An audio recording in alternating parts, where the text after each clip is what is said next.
So before I start this video, I just want to say that this video may contain topics that may trigger certain things. If you are sensitive to pedophilia, cannibalism, murders, child rape, necrophilia, dismemberment, and kidnapping, then I highly suggest you click off. This entire story is real and the images of the victims and killers will be shown. And just in case you didn't click off and you're still watching and you possibly are sensitive to this, here's a brief explanation of what this Japanese serial killer did. Miyazaki abducted and killed girls, aged from 4 to 7, in his car before dismembering and sexually molesting their corpses. Miyazaki's crimes included not only kidnapping, murder, and necrophilia, but also vampirism, the preservation of body parts as trophies, and taunting the families of his victims. I will be going into detail with this, so if you do not wish to watch, click off now. Alright, enough said, here's the story of the otaku killer. Tsutomu Miyazaki. He was born on the 21st of August 1962, from an affair between his dad and his eldest sister. Yes, this is incest. Due to him being born from incest, he was born premature and has a rare birth defect that caused his hands to be fused together. He was missing a part that connected his hand and wrist together, which is the radiocarpal joint. Due to this, he could not move his wrist from left to right. In school, he was often bullied and ostracized by other students. He was thus given the nickname Dracula Hands, which may or may not be a foreshadow. Miyazaki was raised by his grandfather. Miyazaki was a star student for majority of his schooling up until he went to a prestigious school. In this school, the bullying got worse and he started giving up. As a result, his grades began to drop drastically. He was ranked 40 out of 56 in his class and was not given customary admission to university, so he instead went to study photography instead of studying English and becoming a teacher. In the mid-1980s, Miyazaki moved back to his parents' place. His father planned on Miyazaki taking over his newspaper business, but he had no interest in that and preferred to watch certain types of anime, which the police had later found over 6,000 copies of.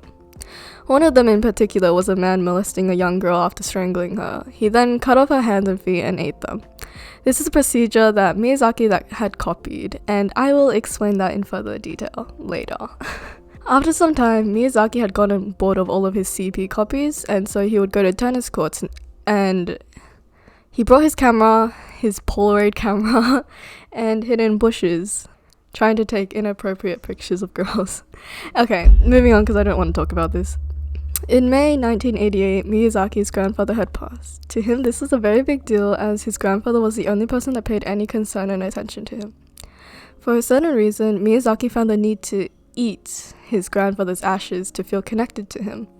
He consumed a large amount of ashes, and which some people said is the reason for his revolting actions. Before Miyazaki started targeting humans to kill, he practiced with animals, with cats and dogs. He used them to see if he felt any remorse for throwing a cat into a lake and watching it drown, or watching it being cooked alive in boiling water. Miyazaki was still living with his parents along with his sisters, which one of them is his biological mother. He never talked to them or interacted with them, and neither did his family. Up until one day, his younger sister was showering, and he went to the bathroom and just stared at her. She starts yelling at him and tries to kick him out. Miyazaki got so mad that she had the audacity to kick him out, so he went and smashed her head against the bathtub. She lived, but she was severely hurt. The sister swiftly told the mum of the family, and the mother began to scold him.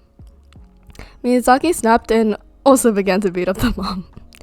Even after this incident, he still lived in that house, and his family tolerated him being there, but acted as if he wasn't there. A few days after his 26th birthday, he was driving around and spotted a 4-year-old girl named Mari Kono playing in her friend's backyard. He convinced her to get into his car by saying she'll give her candy or something. It's generic, but it worked, and since she was so young, she followed him. He drove her to a forest and started taking pictures of her. After a few photos, he tried to convince her to take off all her clothes, but she refused. Miyazaki got so incredibly mad, he went up to her and strangled her to death. Then he started stripping her, sexually abusing her, and taking pictures of her. He took her clothes as a trophy and just left her there for a couple weeks, in the forest. Again, about Miyazaki's weird wrist condition meant that it was not easy to strangle someone of his own level, so targeting children was a smarter option, even though attacking anyone in general is kind of dumb, but yeah. And the reason for him leaving the body there for a few weeks was so it could decompose and make it easier to chop her wrists and feet off, like in that film that he watched. And he also took these as trophies, the body parts and the clothes, and he hid the body parts in his closet that he did later end up grilling and eating. He would also constantly call the child's family, and in the calls, all he would do was breathe heavily. And if they didn't pick up, he would constantly call again until they did. The family did not report this to the police because they had no evidence of him actually being the killer, and they were also very hopeful that Mario would return to them. Little did they know that their daughter's fingers are currently being nommed on. 6 weeks after he committed his second murder, he found a 7-year-old girl named Masami Yoshizawa walking alongside the road and again convinced her to get into his car, and he took her to the forest. Now, Mari's body was still there decomposing, but Masami was too young to understand what it was. So, much like the other one, he began to do the exact same things to her, strangling her, sexually abusing her. But with this one, something weird happened with Masami's body, and it had suddenly jolted. She was 100% dead, but that jolt was like, I don't know what it was, but it was enough to scare Miyazaki away. He grabbed everything and he just left. And it's strange considering all the things he's done, and a dead body jolting is what scares him. Maybe it's like something because with his mental illness, because he definitely had some sort of mental illness. Now, I think there were 3 more murders, much like the other ones that were committed after this, but I won't be going into detail with this because I can't make the video an hour long. And much like the other ones, he called the family, breathed heavily, harassed the family in calls, and had also shipped certain parts of the body to the family, along with the clothes. On the 20th of December, one of the children's family, which her name was Erika, received a postcard sent by Miyazaki with a message assembled using words cut out of magazines. It said, Erika kaze seki nodo raku shi, which means Erika, cold, cough, throat, rest, death. Yeah. I also think I completely butchered the Japanese. I'm not Japanese. Another one he sent was the child's teeth, which was Mari's teeth. He put them in a box along with her clothes in front of the family's doorstep. Like, he went directly to the family's house and placed it there and then left. But the people investigating it said that they weren't human teeth. Now, Miyazaki knew that they were and was so upset that he wrote a 3-page letter confessing his crimes to the family, saying that he put the box there and he was with the girl on the day she disappeared, leaving a Polaroid of Mari as evidence. He signed this with Yuko Imura. He didn't sign it with his real name because, I don't know, that'd be dumb. And I don't know if I'm saying that right or spelling that right, but in Japan, apparently it's a pun that sounds like saying, now I'll tell. But it also sounds like a name, so they didn't really think much of it, and they didn't like go into records looking for Yuko Imura. And there were also handwriting experts trying to identify his handwriting, but possibly due to his wrists, they couldn't identify the gender or like who it'd be from. A month later, he decided he needed to commit another murder. He went to a park and found 2 sisters, one aged 9 and one 7. This disgusting creep didn't want the 9-year-old one, he wanted the 7-year-old one. This one was named Archie. He managed to separate the 7-year-old girl from her sister and took her into the woods. But the sister did see it and knew something was up, so she went and told her dad, and the police were called.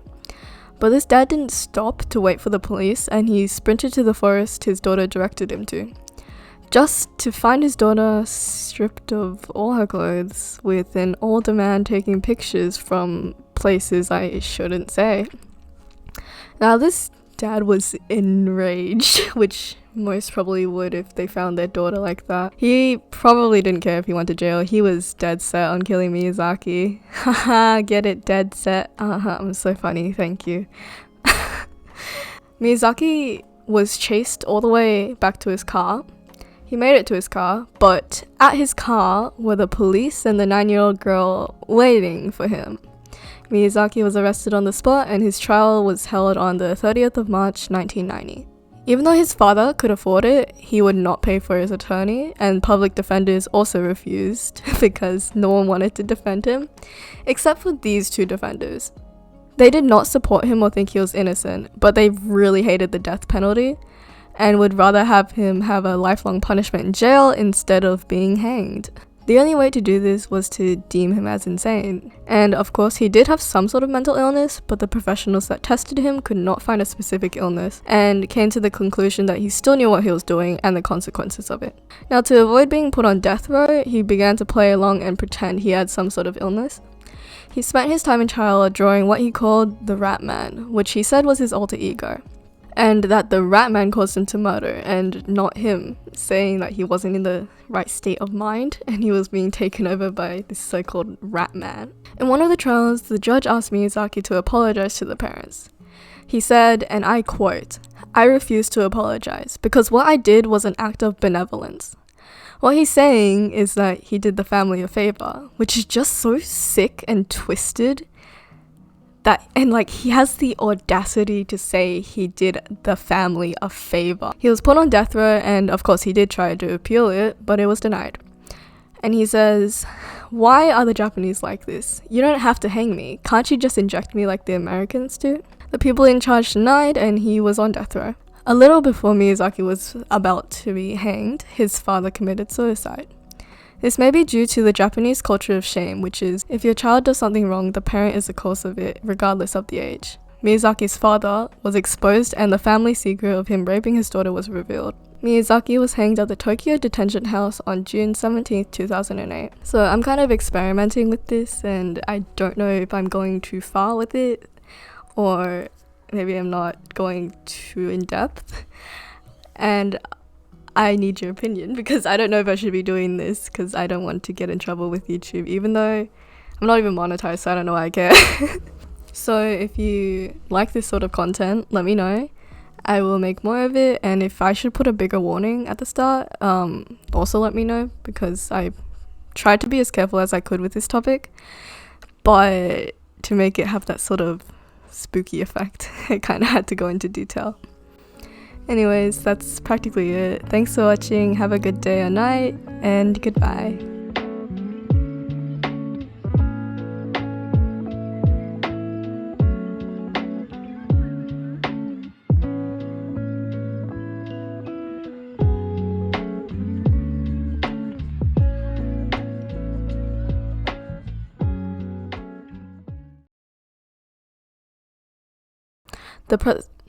The preservation of the preservation Tsutomu me is. You feel like I should put more of a warning at the